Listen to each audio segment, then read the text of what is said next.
नमस्कार दोस्तों, मैं Daljeet Singh DS study one में आपका स्वागत है। आज हम पढ़ाने वाले हैं संख्या पद्धति का प्रश्नावली 1.2 है। तो मैं आपको बता दें कि इससे पहले का वीडियो देखना चाहते हैं तो हमारे प्लेलिस्ट में जाइएगा, वहाँ से इसकी प्रश्नावली 1.1 का वीडियो मिल जाएगा। ठीक है, तो आज हम पढ़ने वाले कक्षा 9 का संख्या पद्धति। तो देखते हैं, हमारे पास क्वेश्चन है, नीचे दिए गए कथन सत्य है या असत्य, कारण के साथ अपने उत्तर दीजिए। अब यहाँ पे पहला पॉइंट है, प्रत्येक अपरिमेय संख्या एक वास्तविक संख्या होती है। तो सबसे पहले हम वास्तविक संख्या जान लेते हैं। वास्तविक संख्या कैसे बनता है? तो वास्तविक संख्या परिमेय संख्या और अपरिमेय संख्या दोनों से मिल करके बना होता है।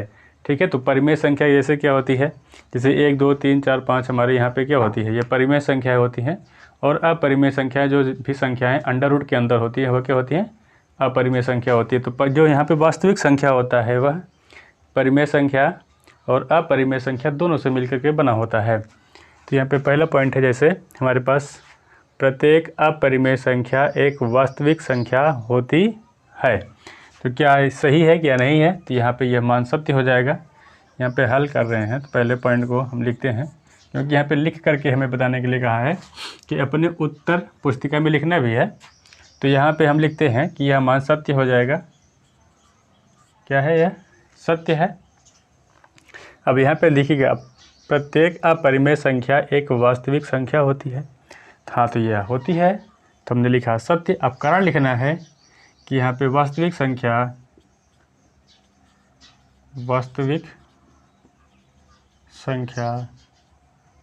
परिमेय संख्या तथा अपरिमेय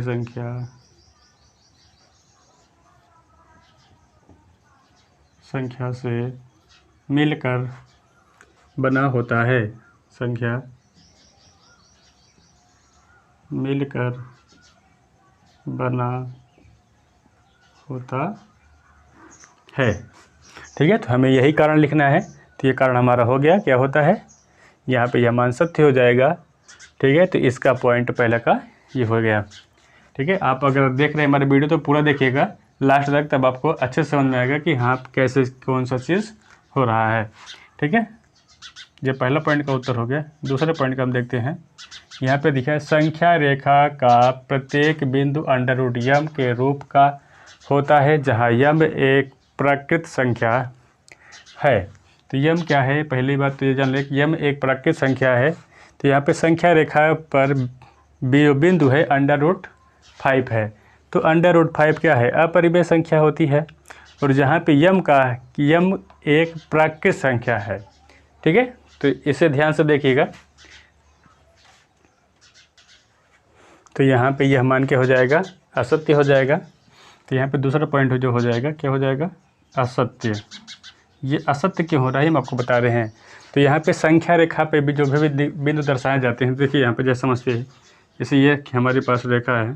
अब यहाँ पे 0 1 2 3 1 2 3 10 करके आगे बढ़ा देंगे, -1 -2 -3। अब यहाँ पे बोला है कि अंडर रूट 5 जो है वो 5 का प्राकृत संख्या है। तो अंडर रूट 5 में का है, तो फिर भी यहाँ पे 5 को क्या बताया गया? प्राकृत संख्या है। तो यहाँ पे यह मान असत्य हो जाए, क्योंकि हम जब भी कोई संख्या लेते हैं, जैसे यहाँ पे -3 हम ले लिए, कितना? -3 ले लेते हैं, क्या हो जाएगा? वास्तविक संख्या तो है, पर क्या है? यह है यहाँ पे वास्तविक संख्या हो जाएगा, पर इसका वर्गमूल नहीं बन पाएगा, क्योंकि -3 का वर्गमूल नहीं होता है। क्योंकि इसे अगर इसके अंदर हम लिख दें यहाँ पे -3, तो यहाँ पे माइनस अंडर रूट से बाहर हो जाएगा, तो यहाँ पे 3 बचेगा। अब यहाँ पे 3 क्या इसका वर्गमूल हो सकता है? तो इसका वर्गमूल नहीं होगा, इसलिए क्या होगा? इसका मान असत्य हो जाएगा। मान लीजिए यम बराबर हम क्या ले लें, यम बराबर -3 ले लें, तो यहाँ पे अंडर रूट के अंदर क्या हो जाएगा? -3 हो जाएगा। यहाँ पे माइनस बाहर हो जाएगा, अंडर रूट 3 हो जाएगा। अब इसका वर्गमूल कर करेंगे हम, तो इसका वर्गमूल नहीं होगा, इसलिए क्या हो जाएगा? इसका मान असत्य हो जाएगा। यहाँ पे लिख देते हैं कि -3 एक वास्तविक संख्या तो है। -3 एक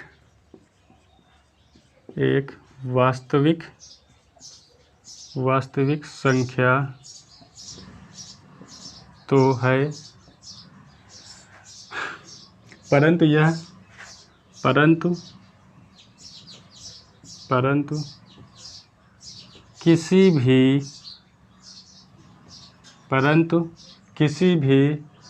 प्राकृत संख्या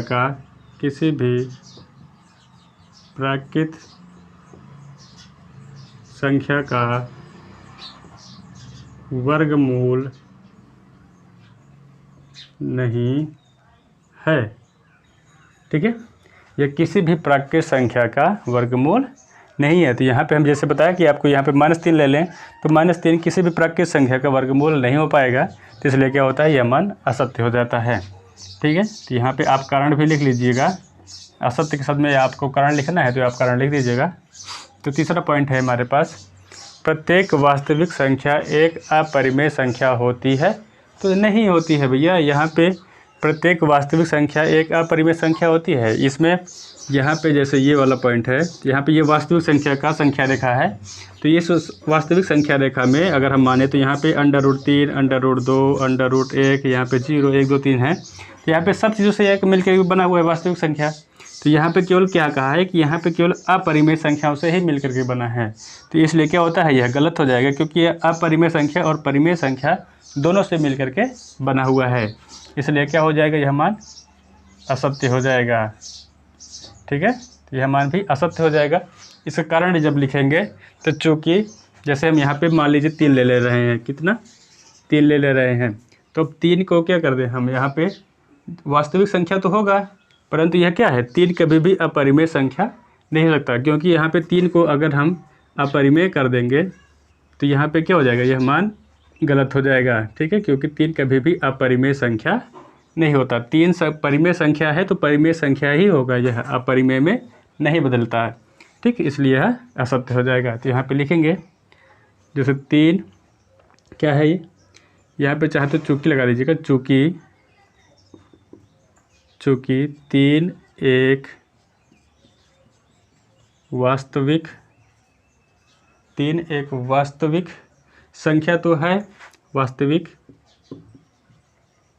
संख्या तो है, परंतु यह अपरिमेय संख्या नहीं है, परंतु यह अपरिमेय संख्या नहीं है। यहाँ पे हमने लिखा है 3 एक वास्तविक संख्या तो है, परंतु यह अपरिमेय संख्या नहीं है। तो यहाँ पे देखिएगा अपरिमेय संख्या नहीं है, तो मतलब 3 तो वास्तविक संख्या होगी, परिमेय हो जाएगा इसका, पर यह अपरिमेय में नहीं बदलेगा, इसलिए क्या होता है, यह मान असत्य हो जाता है। ठीक है, एक क्वेश्चन नंबर दूसरा देखते हैं, क्या सभी धनात्मक पूर्णांकों के वर्गमूल अपरिमेय होते हैं? यदि नहीं तो एक ऐसी संख्या के वर्गमूल का उदाहरण दीजिए जो एक परिमेय संख्या है। तो यहाँ पे पूछा है क्वेश्चन, क्या सभी धनात्मक पूर्णांकों के वर्गमूल अपरिमेय होते हैं? तो नहीं होते हैं। सबसे पहले यहाँ पे हम लिखेंगे हल में नहीं होता है, क्योंकि यहाँ पे सभी धनात्मक पूर्णांकों के वर्गमूल अपरिमेय होते हैं। तो हम आपको बताए थे कि परिमेय संख्याओं में परिमेय संख्या को p/q के रूप में हम लिख सकते हैं, और अपरिमेय संख्याओं को हम क्या होता है, जैसे √3 है, तो इसे हम क्या कर सकते हैं, p/q के रूप में तो लिख सकते हैं, फिर भी यहाँ पे बटे मान लीजिए 1 लगा दिए तो ये परिमेय संख्या के रूप में बदल तो गया, पर यहाँ पे यह धन पूर्णांकों के वर्गमूल क्या होता है, वर्गमूल मतलब √3, जैसे यहाँ पे 9 है तो 9 का हम क्या करेंगे, √3 का स्क्वायर कर देंगे, मतलब इसका वर्ग जो यहाँ पे 2 बन रहा है यह वर्ग होता है, तो यहाँ पे इसका वर्ग नहीं बन पाता है, इसलिए क्या हो जाता है, यह असत्य हो जाता है। तो इसका वर्गमूल बनाना है तो वर्गमूल किसका बन जाएगा, केवल √9 का ही वर्गमूल बन जाएगा। जैसे √16 हुआ, तो यहाँ पे √16 हुआ, तो यहाँ पे भी इसका 4 का स्क्वायर कर देंगे तो 4 चौका क्या हो जाएगा, 16 हो जाएगा। तो यहाँ पे √ के अंदर 4 गुणित 4 लिख देंगे, तो यहाँ पे क्या हो जाएगा, ये 4 यहाँ पे √ से बाहर हो जाएगा। ठीक है, तो √16 का भी जो वर्गमूल होता है वह कितना होता है, 4 होता है। तो यह क्या होता है, परिमेय संख्या होती है, यह अपरिमेय संख्या नहीं होती, इसलिए क्या होगा, यह नहीं होगा। इसमें कारण लिखते हैं क्यों नहीं होगा, तो यहाँ पे लिखते हैं नहीं, जैसे √16 बराबर यहाँ पे क्या हो जाएगा 4 गुणते 4, मतलब क्या हुआ किसी भी संख्या का स्क्वायर। जब भी कोई संख्या अंडर रूट के अंदर स्क्वायर के रूप में होती है तो वह एक संख्या बाहर हो जाती है, चाहे तो इसे स्क्वायर के रूप में लिखे चाहे तो 4 गुणते 4 के रूप में, दोनों चीज़ें यहाँ पे सही है। ठीक है, तो यहाँ पे आंसर क्या हो जाएगा 4 हो जाएगा। तो 4 क्या है, एक परिमेय संख्या होती है, 4 एक परिमेय संख्या है। क्या है, एक 4 एक परिमेय संख्या है और यह एक अपरिमेय संख्या नहीं है। और यह एक अपरिमेय संख्या, और यह एक अपरिमेय संख्या नहीं है। ठीक है, तो 4 एक अपरिमेय संख्या नहीं है, क्योंकि यह परिमेय संख्याएं हैं। √16 में क्या होता है, यह अपरिमेय संख्या में आता है, पर इसका जब हमने वर्ग किया तो यहाँ पे यह 4 निकल के आया, जो भी 4 क्या है परिमेय संख्या होती है, इसलिए क्या मान हो गया यह, इसका आंसर यह अपरिमेय संख्या नहीं होती है। तो इसका ऐसी साड़ ले लीजिए, फिर हम आपको अगला क्वेश्चन आपको बताते हैं। क्वेश्चन नंबर 3, क्वेश्चन नंबर 5 है, तो दिखाइए कि संख्या रेखा पर √5 को किस प्रकार निरूपित किया जा सकता है। ठीक है, तो यहाँ पे हमें निरूपित करना है, तो किस प्रकार से निरूपित किया जा सकता है, तो यहाँ पे देखते हैं। देखिए सबसे पहले यहाँ पे √5 को किस प्रकार निरूपित किया जा सकता है। तो अगर हम यहाँ पे 5 ले लें तो 5 को हम अगर तोड़ दें 4 + 1 के रूप में। ठीक है, किसको, √5 को हमें यहाँ पे दर्शाना है। तो यहाँ पे √5 किस प्रकार से होता है, तो हम यहाँ पे पहले 5 लिए हैं, अंडर रूट पे हटा दिया तो 5 हुआ। तो 5 को हम तोड़ दें 4 + 1 के रूप में। ठीक है, तो यहाँ पे अगर हम 5 को लेने से पहले यहाँ पे √5 का स्क्वायर कर दे, क्या होगा, √5 का स्क्वायर करेंगे तो क्या आएगा, केवल 5 ही बचेगा कि नहीं बचेगा। ठीक है, तो यहाँ पे √5 को स्क्वायर कर दें, और यहाँ पे 4 है तो क्या इसे 2 के रूप में तोड़ सकते हैं, 2 का स्क्वायर 2 दूनी 4 + 1 का अगर स्क्वायर करेंगे तो 1 ही होगा। ठीक है, तो यहाँ पे 2 दूनी 4 1 5 होगा, तो 5 के इसके बराबर होगा। पर यहाँ पे हमने क्या रखा है, 5 के स्थान पे रखा है √5 का स्क्वायर, क्योंकि यहाँ पे ये भी संख्या का स्क्वायर हो गया और ये भी संख्या, दायां पक्ष और बायां पक्ष दोनों आपस में क्या हो गए, बराबर हो गए। ठीक है, तो अब यहाँ पे हमें दर्शाना है कि यहाँ पे संख्या रेखा पर √5 को किस प्रकार निरूपित किया जा सकता है। तो किस प्रकार हमें निरूपित करना है, हमें यह देखना है। तो सबसे पहले हम क्या करेंगे, संख्या रेखा खींचेंगे। तो यहाँ पे लिखते हैं संख्या रेखा खींचने पर, तो यहाँ पे हम खींच रहे हैं संख्या रेखा। ठीक है, ये हमारी संख्या रेखा हो गई। तो यहाँ पे 0 -1 -2 -3 ऐसे डैश, यहाँ पे 1, यहाँ पे 2, यहाँ पे 3 डैश आगे भी।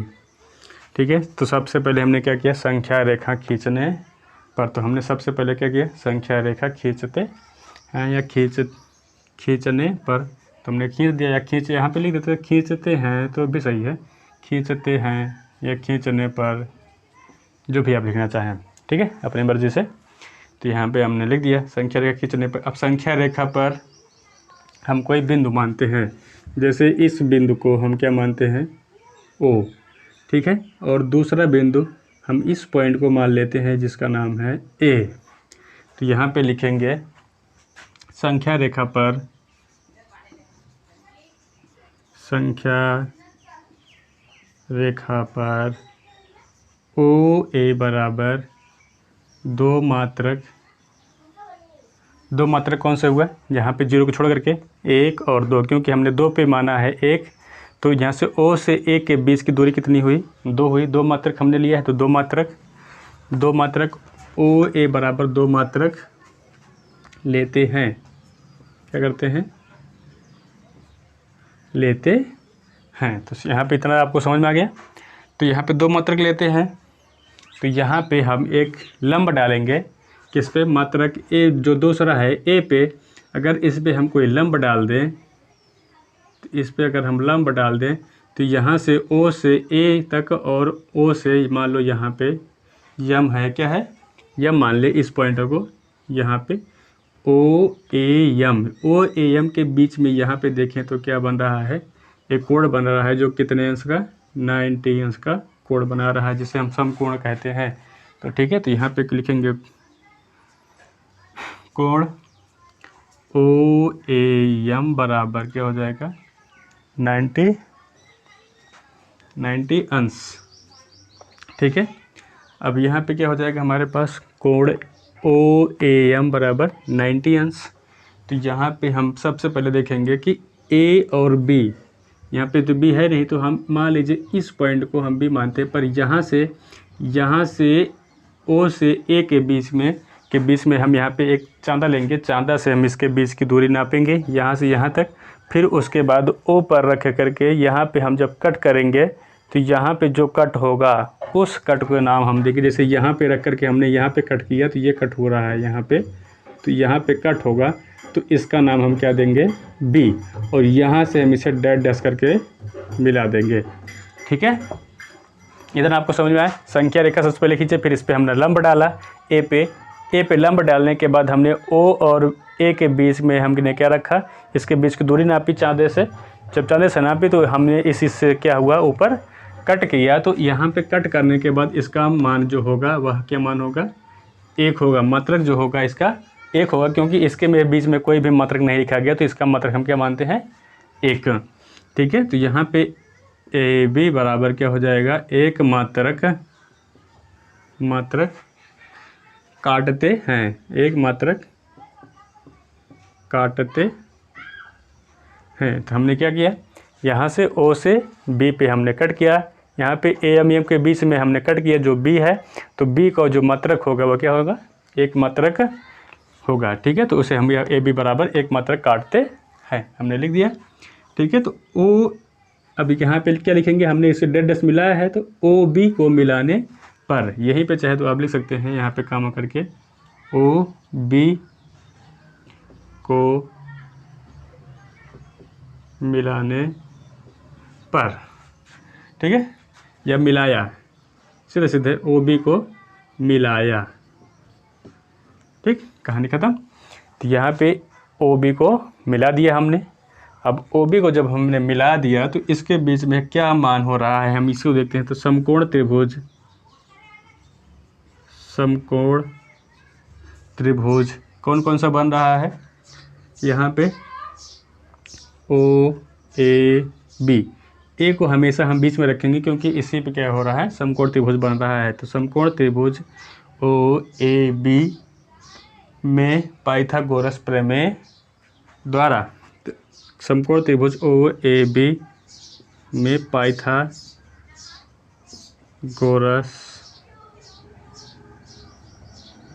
प्रमेय से, तो पाइथागोरस प्रमेय का सूत्र लगाएंगे। तो यहाँ पे देखिएगा, जब ये वाला भाग हमारा 90 अंश का इस वाले कोण को मानते हैं तो हम यहाँ पे साइन थीटा यहाँ पे देखेंगे तो लंब कौन सा है, लंब का मान कौन सा है, यहाँ पे ये है, आधार कौन सा होगा ये वाला, और ये वाला जो तिरछा होगा वो क्या हो जाएगा, कर्ण हो जाएगा। ठीक है, तो यहाँ पे जब यह कर्ण हो जाएगा तो इसके हिसाब से क्या हो जाएगा, जो लंब होगा, लंब को हम क्या करेंगे, पहले लिखा जाता है।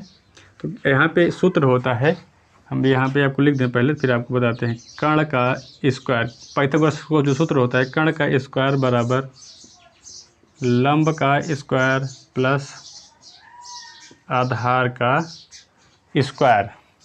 ठीक है, तो हमारे पास लंब कितना है, 1 है, या फिर अगर यहाँ पे हम b को माने, b से यहाँ पे कोण b को निकालना हो तो इसके सामने वाली भुजा क्या हो जाएगी, लंब हो जाएगी, और ये वाला क्या हो जाएगा, आधार, और जो तिरछा है तो वो क्या हो जाएगा, कर्ण।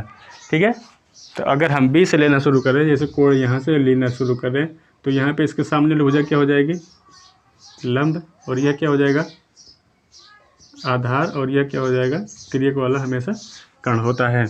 तो यहाँ पे कर्ण का स्क्वायर बराबर क्या हो जाएगा, लंब का स्क्वायर प्लस आधार का स्क्वायर। तो यहाँ पे कर्ण का मान क्या है, ओ बी है, ओ बी का स्क्वायर। अब लंब क्या है, लंब हमारे पास क्या है, ओ ए है, तो ओ ए का स्क्वायर प्लस आधार क्या है ए बी है तो ए बी का स्क्वायर। अब सभी का मान रखते हैं तो ओ बी का मान हमें निकालना है। ओ ए का मान हमें पता है, ओ ए का मान कितना है, यहाँ से 2 है, यहाँ पे 2 के रखेंगे और 2 का स्क्वायर कर देंगे। प्लस ए बी का मान कितना है, ए बी का मान यहाँ पे पता है कि 1 होता है तो यहाँ पे 1 का स्क्वायर। ठीक है, तो ओ बी का स्क्वायर बराबर क्या हो जाएगा, 2 दूनी 4 प्लस 1। तो यहाँ पे देखिएगा स्क्वायर है, जब स्क्वायर हटाएंगे तो ये वाली संख्याएँ क्या हो जाती है, इसके ऊपर वर्ग लग जाए, इस अंडर रूट लग जाता है। तो 4 कितना हो जाएगा 5। तो ओ बी स्क्वायर बराबर कितना होता है 5। जब इस पर हम क्या बताएं कि जब इस पर स्क्वायर हटाते हैं तो इस संख्या के ऊपर अंडर रूट लग जाता है। या तो दोनों संख्याएं बराबर होती है, इस पर भी वर्ग स्क्वायर होता है, इस पर भी स्क्वायर होता है, तो स्क्वायर हट जाता है। पर यहाँ पे इस पर स्क्वायर है, इस पर स्क्वायर नहीं है, तो इस पर स्क्वायर हटाएंगे तो यहाँ पे क्या लग जाएगा अंडर रूट। तो ओ बी बराबर हो जाएगा अंडर रूट 5। और हमें यही मान ज्ञात करना था कि यहाँ पे ओ और बी जो है वो कहाँ पे दर्शा रहा है, यही हमें बताया गया था। अंडर रूट 5 किस प्रकार निरूपित किया जा सकता है, तो यह इस प्रकार से निरूपित किया जा सकता है। अगर आप नीचे लिखना चाहते हैं तो यहाँ पे सबसे पहले लिखेंगे, इसके नीचे से यहाँ नहीं हो पा रहा है तो यहाँ पे हम लिख दे रहे हैं ओ, क्या लिखेंगे, ओ को केंद्र मानकर, ओ को केंद्र मानकर यहाँ पे लिखेंगे ओ बी त्रिज्या से, ओ बी त्रिज्या से एक चाप लगाते हैं, त्रिज्या से एक चाप लगाते हैं। देखिएगा ओ को केंद्र मान करके ओ बी में एक चाप लगाते हैं।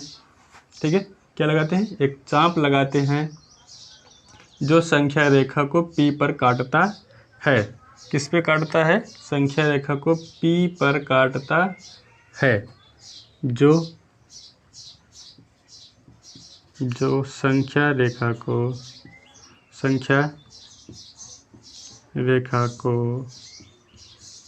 B पर काटता है। ठीक है, जब हमने यहाँ पे चाप लगाया तो किस पे काटा, B पे काटा, P नहीं B होता है। ठीक है, B पर काटता है। तो यहाँ पे हमारा यह सिद्ध हो गया कि अंडर रूट 5 कैसे हुआ, वो कहाँ पे दर्शाया जाएगा, तो यहाँ पे इस 2 के स्थान आसपास कहीं पे हमारा अंडर रूट 5 दर्शाया जाएगा संख्या रेखा पर। ठीक है, आज के लिए बस इतना ही, धन्यवाद। आप अपने दोस्तों के पास शेयर करिएगा, और आप पूरा वीडियो देखे हैं तो बहुत बहुत धन्यवाद आपके लिए।